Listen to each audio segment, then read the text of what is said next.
Hello everybody and welcome back to the channel. Today I'm going to be talking about my October TBR. Now, over the next couple of months, for the 3 TBRs that I have left, October, November, December, you might see some books that have been on previous TBRs or some books that I've talked about in like goals videos or those kinds of things, because I am now trying with the last 3 months of the year to get through all of the books that I had convinced myself that I was going to read in 2022. I have set myself the goal of not buying any more books between now and the new year, just because I really want to buckle down over this next quarter and try to get through books that I own, books that I have been meaning to read, and books that I have committed to since the beginning of the year. So there will be a lot of those coming up in the next couple of months. That being said, I did want to fit with the autumnal/October theme. So I am reading some more like moody/atmospheric books. I'm not a big horror reader, so there may be one like scary-ish book on the TBR, but there's not going to be a lot of horror for me, at least in October. But there's still lots of books that I'm really looking forward to and books that I hope you enjoy hearing about.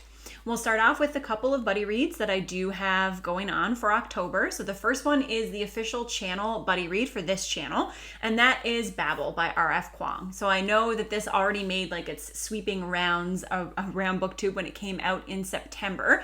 But there were people in the Discord who were waiting for their copy to come or who were happy to push it off for a little while. And so we are going to read it together as a group in October. And typically those read-alongs kick off on the 1st of October, just to give everybody time to get through and discuss. And lots of people take it at their own pace. Not everybody will start right at the beginning of the month, but there will inevitably be some people reading right at the beginning. So I'm looking forward to hearing, to reading this one, not hearing about it. I've heard lots about it. And reviews have been mostly positive, but there has been a mixture. So I am interested to see where I'm going to fall. Before this came out, I was very hyped. I had assumed that I was going to give it 5 stars. I was ready for it to become a new favorite. I don't know if it will be that now, but I am still really looking forward to reading it and to, weigh in on my own. The other buddy read that I have going on for October is the second Elric book in the Elric bind-up. I read the first one, Elric of Milnibene, in September, and I have not yet given my thoughts on that one, but they will be there in my September wrap-up, and I will continue on with book 2 for October. These are really short. The first one I think was like 160 pages. I don't know exactly how long the second one is, but I'm assuming that that one is also going to be on the shorter side. I have also put a bunch of short books on this October TBR because I had some really chunky ones on the September TBR that I know are going to bleed over into October. I have not finished them, so they're going to take up, the first week, or some of them might even last as like secondary reads into the second week of October. So I tried to give myself some shorter books to help finish up my September ones and then also get to the ones on this TBR. And one of those short books is one that I am really looking forward to, and that is Nettle and Bone by T. Kingfisher. This has been on a ton of what you should read in the autumn, fall recommended reads by booktubers that I really like. So I think this is going to be a great time of year to read this one. I have not read anything by T. Kingfisher before. I know this one is a fairy tale-esque sort of novella, or at least short novel, and I know very little about it beyond that. I think there's some sort of quest function that is in there, but I am looking forward to reading it and hope that it fits with that kind of like autumn mood.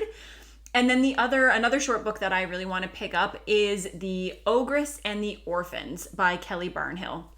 So this is by the author of The Girl Who Drank the Moon, which is one of my favorite middle grade books ever, and I'm just looking forward to reading something else by her. I don't think I've heard a single review of this book. It's relatively new. I think it came out sometime this summer, and I don't follow a lot of middle grade booktubers, but I have not heard a lot about it, so I'm looking forward to going in with a fresh perspective and just seeing how I feel. Is it going to have that same kind of whimsical quality that The Girl Who Drank the Moon had? Is it going to be something completely different?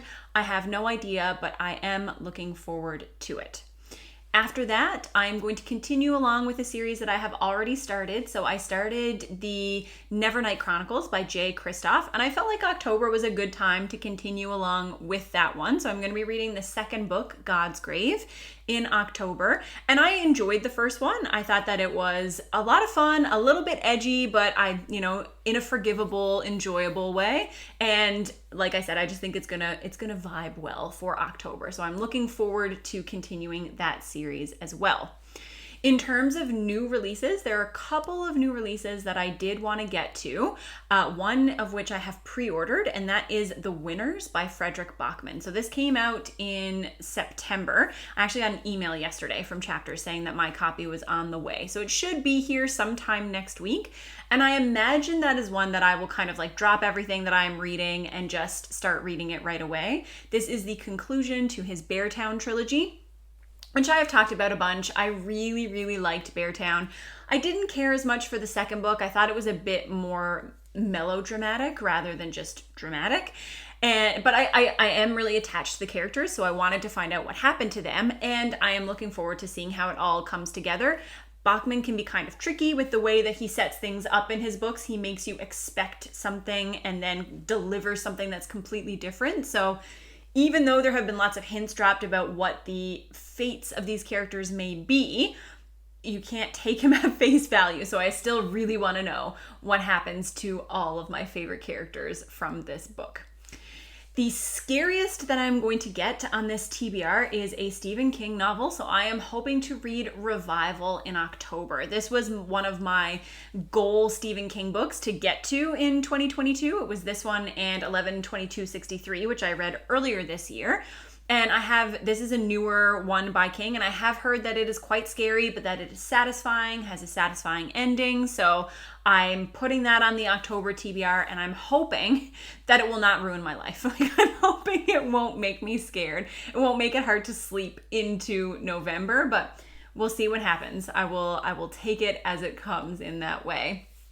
Other than that, I want to read Dracula. So this is one of the classics that I had on the list for October, and I have never read it. So in my mind, I feel like Dracula and Frankenstein always go together. I think of them as like the quintessential monster novels, like the precursors to monster novels.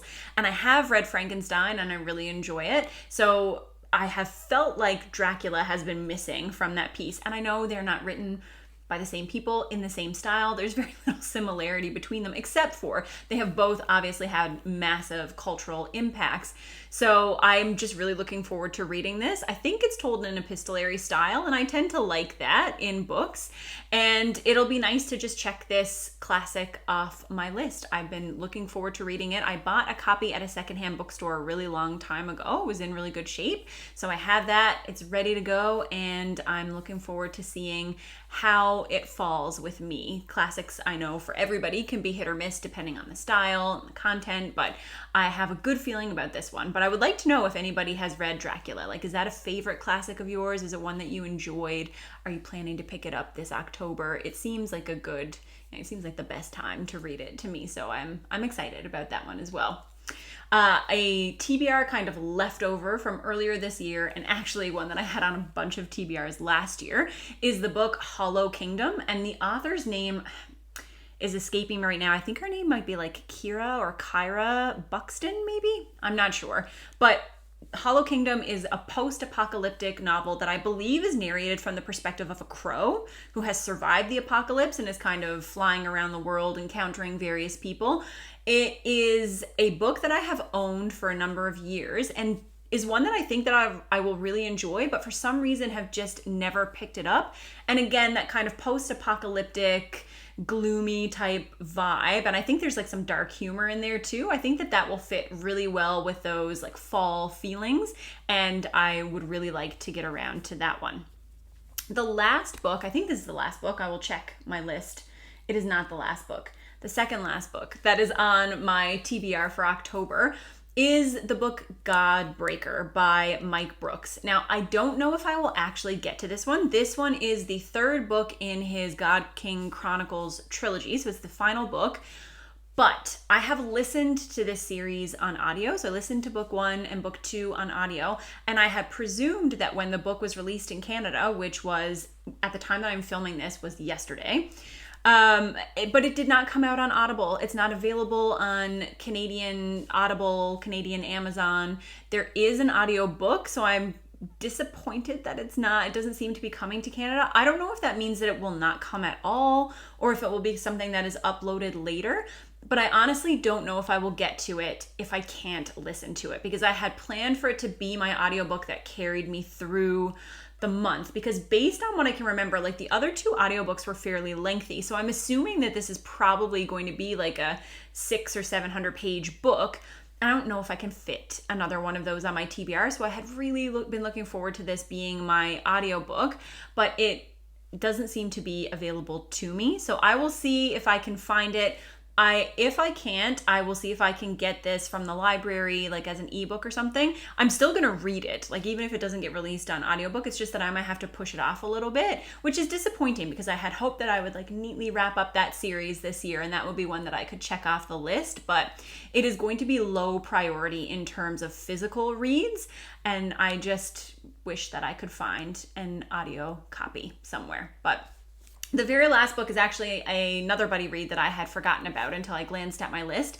And that is the first book in the Heaven Official's Blessing series. So I have talked on my channel about 2 series by a Chinese author whose initials are MXTX. So she wrote The Grandmaster of Demonic Cultivation and Scumvillain Self-Saving System, both of which I read earlier this year.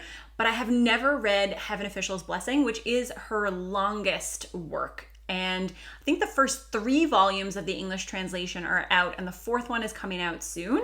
But there is a group of us who are starting it on Discord, and I think everyone who's starting it has read some of her other works before. But her books are cultivation fantasies, they are romance, like very high stakes, high drama, high angst. If you like those kinds of stories and you wanted to try some of her work, then by all means come and join us on Discord. We have a really fun time discussing these ones. This particular story does have a Donghua adaptation, which is just like a Chinese anime. So there is a season 1 on Netflix, which is really, really good. So there's also a bit of an adaptation that you can watch if you get into it. It should be a really good time. I'm really looking forward to starting it, although this will be her last series, so I won't have anything left to read after I read this one, but it's going to be fun. So I'm also going to be starting that. I'm not sure when in October. I'll have to check with everybody else who is reading, but that's going to be a pretty fun read along, I think. And that is it. Those are the books that I'm hoping to read in October. There's a bunch of them on here, but most of them are pretty short, actually. I don't know, other than Godbreaker and maybe God's Grave, I don't think many of them are over 500 pages. There's a lot of shorter books. Like I said, I'm going to be wrapping up some things from September. And I find with these shorter books, it gives me a little bit more flexibility in terms of like when I'm going to read and how I'm going to read them. So I'm looking forward to it. October seems like it's going to be a fun month. I am not a big like spooky season person. So I sometimes like all the fun things on BookTube that go around in October, I feel like I'm not a big part of those because I'm not a big horror reader. I'm not a big Halloween fan. I just really I'm in it for the leaves and the candy. Those are the things that I enjoy about October and about fall. But there are a bunch of great books on here that I'm looking forward to discussing. Please let me know what you are going to read in October, if this is a season that really puts you in the reading mood, and I will see you with another video soon. Bye!